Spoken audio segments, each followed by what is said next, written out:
போலாம். ஆக்டர் விஜய் வந்து பாத்தீங்கன்னா பாண்டிச்சேரி வந்து பேசியிருந்தாரு. அவர் பேச உள்ள பாத்தீங்கன்னா பாண்டிச்சேரியில எங்கேயுமே ஒரு ரேஷன் கடை கூட இல்லன்ற மாதிரி மென்ஷன் பண்ணி சொல்லியிருந்தாரு.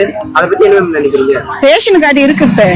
ரேஷன் கார்டு இல்லாம எப்படி நமக்கு எல்லாம் அரிசி போடுறாங்க, எல்லாமே பொருள் எல்லாம் வருது.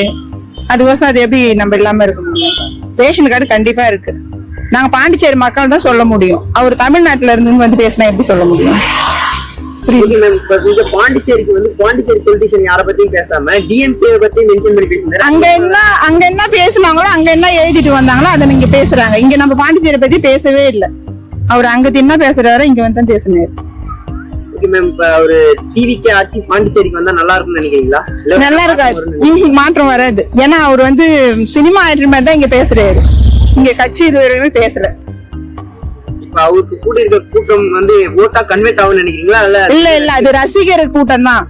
மேட்சிங் பார்த்தோம்னா வராது கன்ஃபார்மா. ஏன்னா கட்சின்றது வந்து வேற, அவர் வந்து ரசிகர் என்ற கூட்டம் தான் வந்திருக்கு.